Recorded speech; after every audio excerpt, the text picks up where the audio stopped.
Welcome back to Go Figure Customs YouTube channel. When I started this channel, I did promise a lot of tutorials on customizing, and I really haven't delivered on that. I did a nice video series on how to make your own custom cards, which I think a lot of people have found useful. Of course, the biggest hindrance there is getting a copy of Photoshop. Once you got Photoshop, you're golden. You can figure it out between YouTube and my videos on YouTube. You should be able to make your own custom cards without any problems. I also did a kind of a shotgun approach to customizing in general, the Customizing 101 video. That kind of talks about a little bit of everything in customizing. And if you hear my dogs going crazy, they're a little wound up because it's snowing outside. They're like kids. Love to play in the snow. And then what else? Vehicle restorations. I was going to shoot a whole series of them. I did the Moray start to finish. I'm working on a Mamba right now. It's almost done, just waiting on the stickers. It turned out beautifully. But the process is the same. I don't know that everybody, I'm also working on a whale, about halfway done with that. The process is the same start to finish on that. So I don't know that anybody wants to see a video of the same thing over and over again, just on a different vehicle. Maybe they do. I don't know. Let me know. But then the lion's share of the videos that I have done have been figure reviews, which have been very popular because some of the figures that I have been reviewing are the Joy Toy figures, which are fantastic figures and are very popular right now. But I think one of the most requested things that I get the whole time that I've been customizing is how to paint. First off, let me preface this by saying how I paint is just that. It's how I do it. It's not how everybody does it. There's no right or wrong way.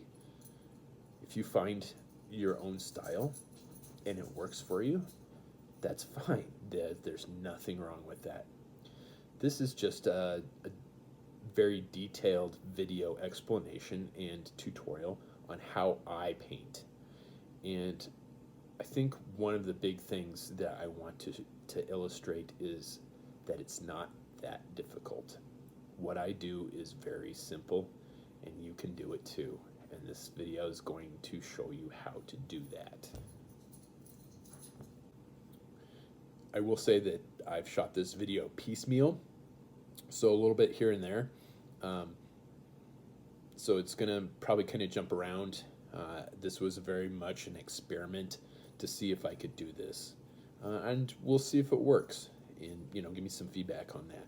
Before we get into that, I would suggest doing a little research on just even Google or Wikipedia and learning what color theory is. And that is what colors look good together, what complementary colors are, what a color wheel is. All of that will help you pick colors. Once you understand a little bit of color theory, you'll understand why colors act the way they do, why colors blend together to make other colors the way they do, and what colors you need, what you should be using what colors you need to use to make things look good. Color theory goes a long way to improving your painting skills. I think the only downside to this, what I would really like to be able to do, is time-lapse photography. I think that would be just phenomenal to be able to do this, but I'm shooting this on an iPad mini, no less. I'm pretty sure it does not have time-lapse. I would really like a GoPro to be able to do this, but I don't have one, and it'd be really hard to talk the wife into getting a GoPro. So I'm going to do this the best I can, and we'll see where it goes. So the figure that I've chosen to do for a custom, I'm going to use one of the Joy Toy figures. This will be my first Joy Toy, my first custom using a Joy Toy figure. And I'm going to use one of the City SWAT figures. And the custom that I'm going to be making is I'm going to be making a custom of a FBI HRT operator, and that's Federal Bureau of Investigation's hostage rescue team. So they're kind of like the FBI has dedicated SWAT teams in, I think, Chicago, LA, New York, Miami. I think there's one in Texas somewhere. But for the really, really big profile stuff, they use the HRT, hostage rescue team. A lot of these guys are ex special forces, Delta, SEALs, Rangers, or SWAT, have come up through SWAT teams on their police departments. I learned about the HRT reading a fictional book.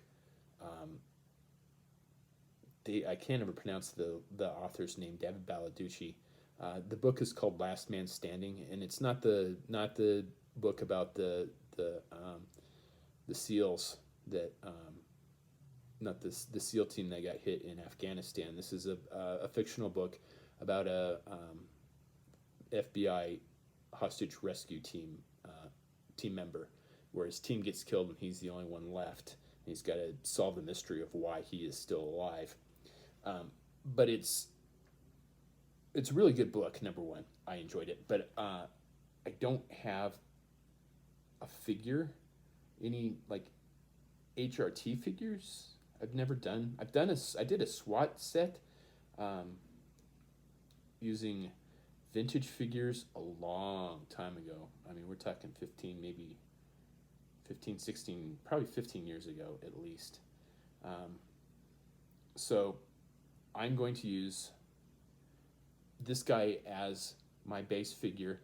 I'm not going to do any other customizing to him. We're just going to paint them. The vest is going to be the same. The belt is going to be the same. The pads are going to be the same. I'm probably going to give him a different pistol because the one he has doesn't sit in the sheath very well. I'm going to use the same head. Everything on this figure is the way it's going to be. I'm not going to do any figure building because that's not what I want to show how to do. This video isn't on how to put a custom together. This video is going to be on how to paint your custom once it's ready to be painted. So first off, a lot of people like to sand the joints down a little bit. There's a lot of prep work that can really go into making sure sanding shoulder joints, elbow joints, knee joints, behind and in front, to make sure that you don't get paint rubs. And that's where any paint that you add on a joint potentially is going to rub off when you start manipulating those joints. I'll get dinged for this in the customizing community, especially since it's me. I don't tend to. I do a little prep work on the joints. I just don't have a lot of time to customize anymore. I'm working overseas. I'm gone most of the year. I have so very little time to customize, and I have so many projects that I want to get done. I don't make my customs playable like I used to. Used to make my Halo figures, the Halo SEALs, the high altitude low opening parachute guys. I used to be able to throw those off a 3rd-story balcony with a parachute and have them intact when they landed. I mean, that's how playable I used to make my guys. Now I make them and they'll go on a card or they'll go on display, and I'll move right along to the next custom, because with so little time, I have to cut some corners somewhere or stuff just doesn't get done. And I would much rather be customizing than prepping. I mean, for like this guy, I'll probably touch up the shoulder and elbow joints with some sandpaper. They're fairly well set in there, but I think the inside elbow is going to need to be cut or sanded in a little bit. The other thing that I'm contemplating whether I want to do or not is on the hip part here, I would Dremel off an edge of that so that his legs can go out a bit further than they can on the stock figure. I haven't decided if that's what I'm going to do or not. Probably not, just since, like I said, we're not we're not this is painting. This is not figure building. So we're doing painting techniques and not necessarily customizing techniques on this. Um, I like removable gear on my figures. I like removable gear on my customs. Um, but I am also probably going to glue his vest closed so it stays in place.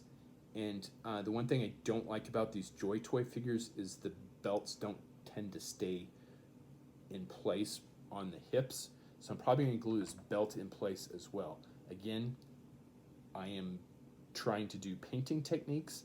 This is not a reflection on customizing from start to finish. This is painting start to finish. So what I'm going to do is I'm going to take this guy and go do some sanding and glue his parts in place. I've got this guy in 4 main pieces. I've got the upper torso, and I did glue his vest right here. I glued it at the pegs. I hate pegs in general. However, you can see that there is still torso articulation left. I didn't glue it to the figure itself. I glued the vest to itself. So the articulation is not hampered by the fact that the vest is glued on. However, that vest seems like it's glued on. It's not. It's on there a lot nicer. The other thing that I did was I put the belt on the waist, and I put a ring of glue at the top and hit that with the super glue accelerator too. That's another one of my kind of pet peeves on the Joy Toy figures is the belts don't stay in place very well. I heated these up first in hot water, put them in hot water, stuck them in the microwave for about 2.5 minutes to really soften them up so that they form fit to the figure. Then I glue them, hit them with the super glue accelerator, and that's what gets them to have that nice form fit look. So I'm not going to put him back together now. I'm going to leave him in these 4 main pieces because these are the normally it's 3 main pieces. Normally it's the torso, the legs, and the head / neck, but the neck is a double piece on this figure. He has exposed skin on his neck and his forearms. Normally an operator like this would not have exposed skin. The balaclava would cover the neck. But I kind of like how it looks.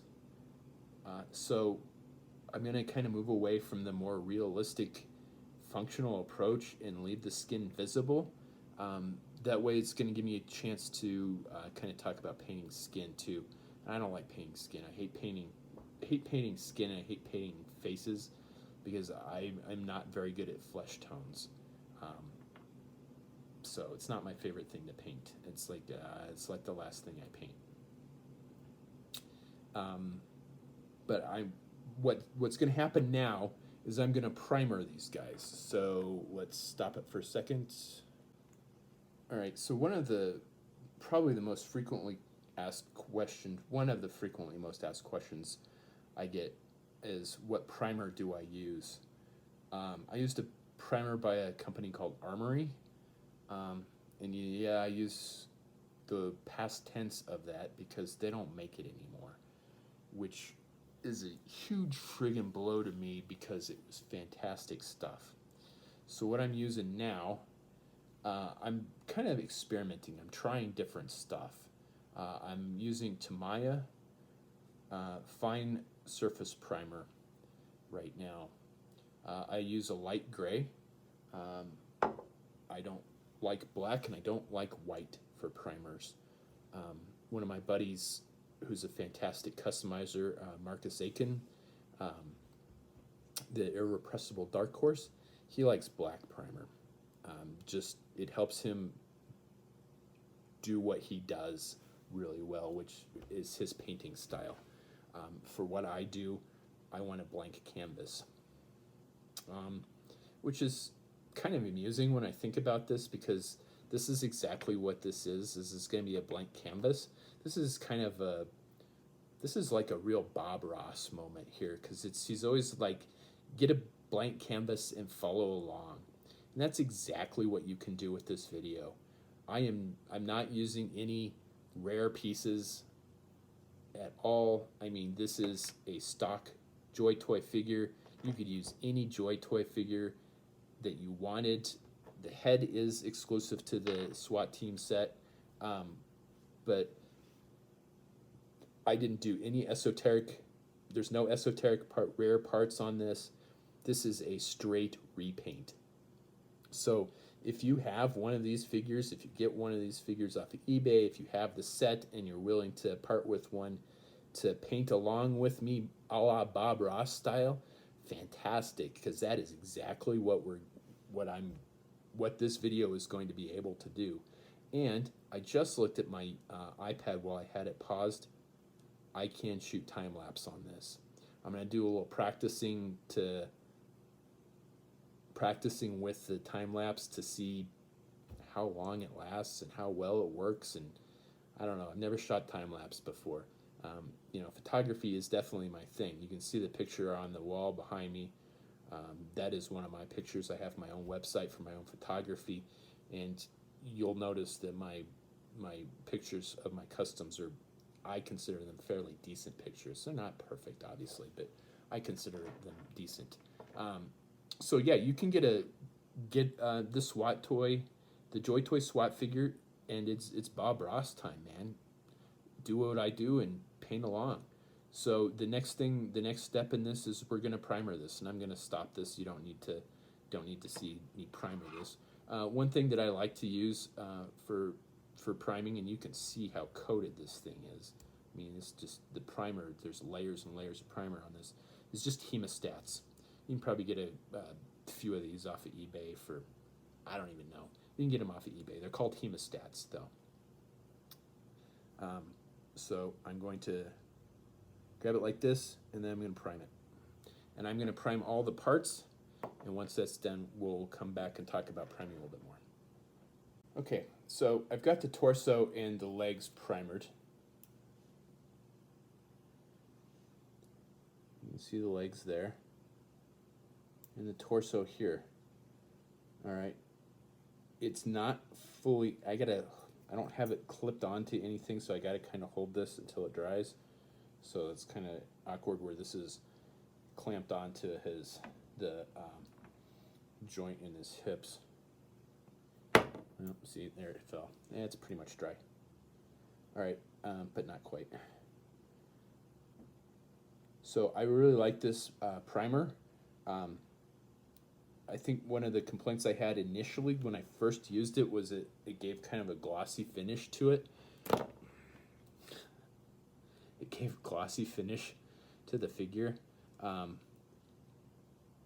I really like my stuff to have a matte finish to it. Glossy is self-explanatory. Matte means it's not glossy.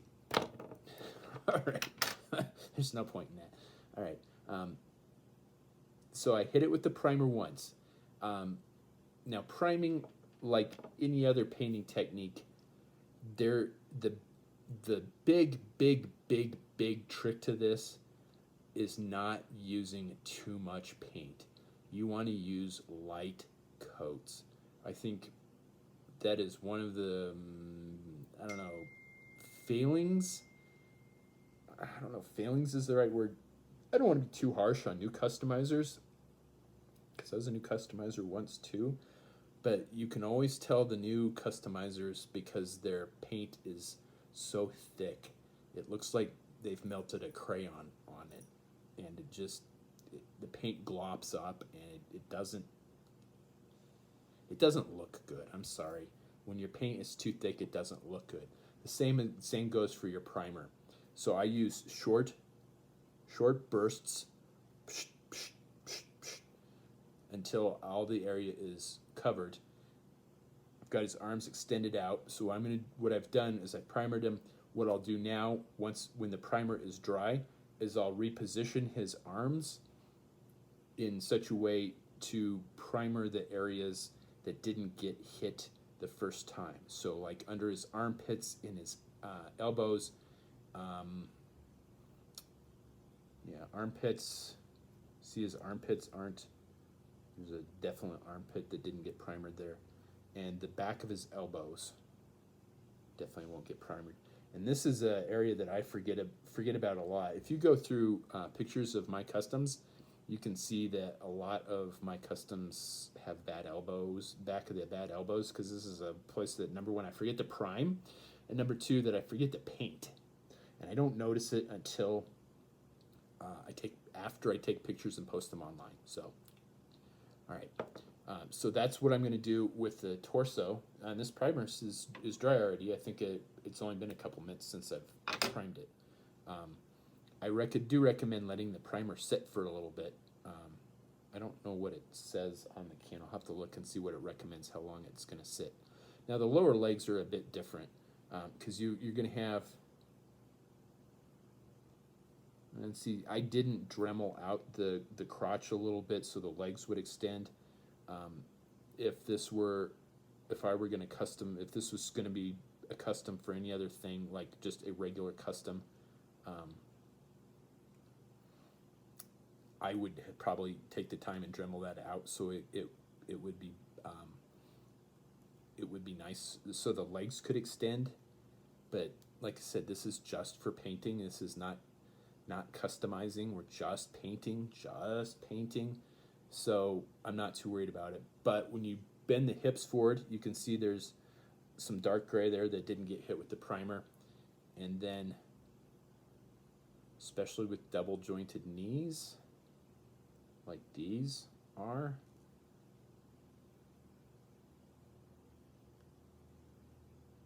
inside the knee joints, obviously didn't get hit with the primer. And any figures that have big knee pads, and there's the dog barking at something. Anybody that's got big knee pads, the knee pads will invariably cover up the lower portion of the thighs and will not get primered. So then when you bend your knees to position your figure after you've painted it to take pictures of it, you'll notice that not only is it's not even primer gray, it's the original color scheme. And if you're using widely different colors than what the figure was to begin with, it will stand out. So I am going to go, the insides of the thighs tend to be areas that don't get hit with primer very easily. These actually look like they got hit pretty well though. These look pretty decent. So it's just the back of the legs and the knees on this guy that didn't get it on the first go, and underneath the holster. And I don't usually bother with the bottom of the feet. I don't usually paint those because they don't get seen, so it's not that big of a deal to me. So we're going to go back and we're going to hit those areas. And on this guy, you can definitely tell there's some area right in here that didn't get primered as well as I would like it to. So we're going to go hit that. Once that's dry, I'm going to do his neck and his head. I've got the figure primed. So I did the areas that didn't get hit before in the knees and under the arms, basically. And I've let the primer set. It's set for about half an hour now, maybe a little bit longer. And I'm going to leave it in these four main pieces. You can see that I had to manipulate the shoulders to get the areas that I didn't hit, but you'll notice that primer is still on there. That didn't wear off. I did sand those down with a very fine grit sandpaper. I'm probably going to put this back together at this point. For the moment, I'm just going to put it all together so I don't lose it. I will probably disassemble it again before I start painting it. So this is our first step in painting, in our Painting 101, is priming. and I prime everything. People ask me why. People don't think it's necessary. What is primer? Primer is something that you put on to make paint stick. Paint tends to chip off of these things, so having primer on your figure helps your paint stick to your figure. All right, sorry I had to cut that last bit short. My wife was coming home, and the dogs will go absolutely apeshit crazy when she gets home. So I cut it short on the importance of primer. I primer all of my figures. All of my customs get primered. Vehicle, be it vehicle or figure. A lot of people don't think it's an essential part of the customizing process, painting process, but really it is, because what is primer? Primer is a substance that helps paint stick to a surface, and that is what we're trying to do. We're trying to get paint to stick to our figures. When I started customizing, vintage G.I. Joe figures, and those are very hard plastic, as you're well aware. And a lot of the paints that I would use would just smear on that harder plastic. So the primer kind of eliminates that and gives it a nice, I won't say smoother or textured, but it gives it the right surface for the paint to adhere to.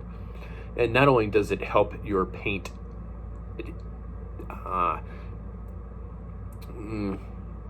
not only does it help the paint stick to the figure, it helps the paint stick to the figure. And what I mean by that is, not only does it help the paint go on when you paint it, it helps keep the paint on after you're done. So it will reduce your chips and your rubs. So that's kind of the importance of primer. It helps the paint adhere to your custom, and it helps the paint remain on your custom when you're done. I think that's where we're going to stop it for this particular video. I'm going to try and keep these to 30 minutes or less, so that it's not overwhelming. I think a 2-hour video might be a bit much for this. Check out the next video, which should be up shortly, when I discuss when we really get into painting. I'll discuss